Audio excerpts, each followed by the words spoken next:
मैं एक छोटी सी कहानी कहूं, कहानी कहें या घटना,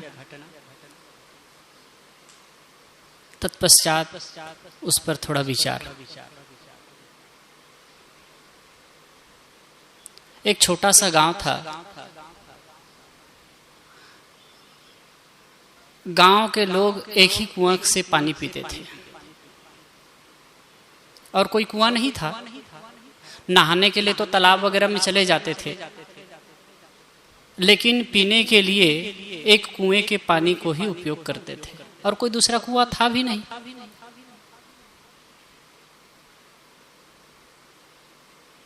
एक दिन क्या हुआ कि कुत्ते लड़ते हुए आए, और जब कुत्ते लड़ते हैं तो बहुत खतरनाक उनकी लड़ाई होती है, और जो हार जाता है वो भागता है। तो इसे वो भागा और वो कुत्ता एक कुआं में गिर गया, गिर करके मर गया। सवेरे जब लोग पानी निकालने के लिए आए कुआं के पास और निकाले तो पानी निकाले तो, लेकिन पानी में विचित्र गंध, क्योंकि कुत्ता शाम को गिरा था और रात भर में सड़ करके गंधा रहा था। अद्भुत बात भी अब देखिए, शरीर में जब तक जीव रहता है तब तक 5, 10, 20 साल तक, और मनुष्यों के जीवन के देखिए 50, 100, 125 साल तक भी शरीर रहता है, कुछ नहीं होता है। अभी कल ही मैं एक समाचार में पढ़ रहा था, 125 साल और 5 महीने 13 दिन का एक व्यक्ति है, संत है, तो कितने वर्षों तक रह जाते हैं। और शरीर छूटता है तो कुछ ही समय में शरीर सड़ने लगता है। कुत्ता गिरा और सड़ गया। पानी जब निकाले तो गंध आने लगी, तो लोगों ने सोचा कि आखिर ये गंध कैसे हो सकता है। कुआं में थोड़ी अंधियारी रही हो, झाड़ी वगैरह रही हो, लोगों को कुछ भी समझ नहीं आया, परेशान हो गए लोग। जो भी पानी निकालता है गंध पीने लायक है नहीं, अब करे तो करे क्या। एक ही कुआं है और उसी के पानी से निर्वाह करना है, अब क्या होगा। तब सामान्य लोग क्या करते हैं, कुछ पहले की बात रही होगी, जब आदमी नहीं समझ पाता तो पंडितों के पास जाता है। तो एक पंडित जी थे पास के गांव में, उनके पास में गए और जा करके उनको निवेदन करते हैं कि महाराज जी, हमारे गांव में एक ही कुआं है, वहां से हम पानी पीते थे, पानी तो बड़ा अच्छा रहता था, कभी ऐसी समस्या नहीं आई, लेकिन आज जब पानी निकाल रहे हैं तो पानी में विचित्र गंध आ रही है और पीने लायक नहीं लग रहा है, करें तो करें क्या। अगर वो पानी पीते हैं तो हम बीमार पड़ सकते हैं।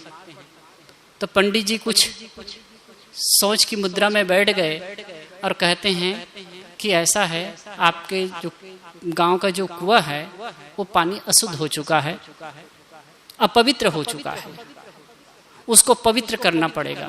तो लोगों ने पूछा कि महाराज जी बताइए, पंडित जी बताइए कि उस पानी को हम कैसे शुद्ध करें, इसका कोई उपाय तो होगा। तो कहे हाँ उपाय है। कहे एक पूजा करा लीजिए, एक अनुष्ठान करा लीजिए, और पूजा के बाद में गंगा जल उसमें डाल दिया जाएगा, फिर पानी शुद्ध हो जाएगा। गांव के लोग भोले भाले, ठीक है पंडित जी, उनकी बात मान लिए और कहे और कि इनके पास जाएं, आप ही पूजा कर लीजिए, वो तो वही देखते हैं ना। वो आए, पूजा किए, पूजा करने के पश्चात गंगा जल की व्यवस्था किए थे उसको ला करके कुआं में डाले और दक्षिणा लेकर के चले गए। कुछ समय के पश्चात उन्होंने कहा कि अब कुछ समय में बिल्कुल ठीक हो जाएगा, पीने लायक हो जाएगा। अब लोग, गांव के लोग इंतजार कर रहे हैं, क्योंकि पानी के पीने का साधन तो वही है। बहुत समय के पश्चात में कुछ समय रुके, उसके पश्चात वहां से पानी निकाल कर देखते हैं फिर भी गंध आ रही है। बहुत परेशान हुए। शाम हो गई, बार बार निकाल करके पानी देख रहे हैं, उसमें से गंध आ रही है। अब करे तो करे क्या।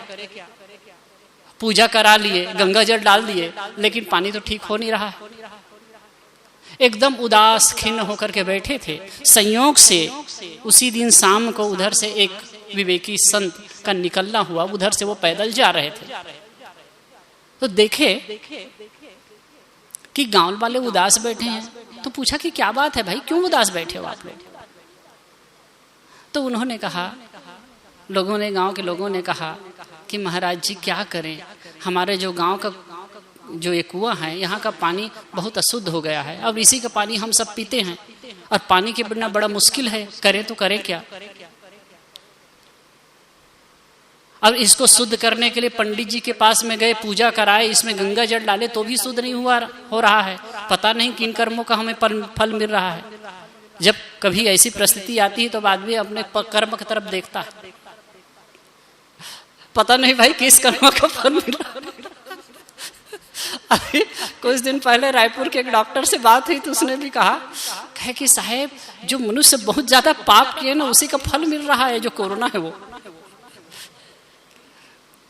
तो जैसे भी हो, लोगों की मानसिकता होती है।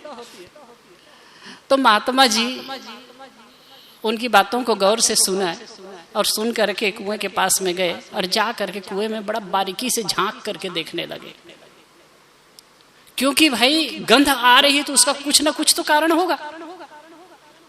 और महात्मा जी को समझ में आ गया। फिर वो आकर के गांव वालों से कहते हैं कि अच्छा भाई आप लोग बताइए, इसमें पूजा तो कराए, गंगा जल भी डाले, लेकिन इस कुएं के पानी को साफ किए कि नहीं, फेंके कि नहीं? तो लोगों ने कहा ये तो नहीं किया। तो कहे कि मैं एक उपाय बताता हूं, इस कुएं में एक प्राणी गिर गया है, उसको निकाल करके फेंको और पानी साफ कर दो।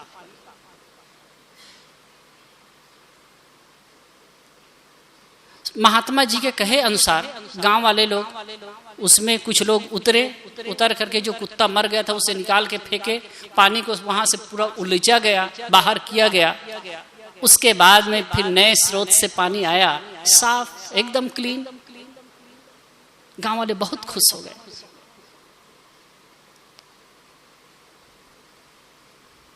गांव वाले क्या कर रहे थे? मूर्ता का काम। भाई वहां कुत्ता गिर करके मर गया है, सड़ गया है, बाहर से चाहे आप लाख पूजा कराइए, चाहे गंगा जल डालिए, क्या वो शुद्ध हो सकता है? जब तक वहां सड़न रहेगी तब तक की अशुद्धि भी रहेगी। उसे पूजा के बल पर दूर नहीं किया जा सकता। ये गांव वालों की मूर्ता नहीं, ये पूरे समाज की मूर्ता है। समझ लीजिए, हम सब की मूर्ता है। जीवन में दुख क्यों है? जीवन में दुख क्यों है? कहीं ना कहीं हमारे अंदर शरण है, कहीं ना कहीं हमारे अंदर विकार है, कहीं ना कहीं हमारे अंदर शरण है, गंध सड़ रही कोई चीज, कुछ ना कुछ तो है जिसके वजह से हम जीवन में दुखी होते हैं, जिसके वजह से हम जीवन में दुखी होते हैं। वो सड़न क्या है? वह है विकार।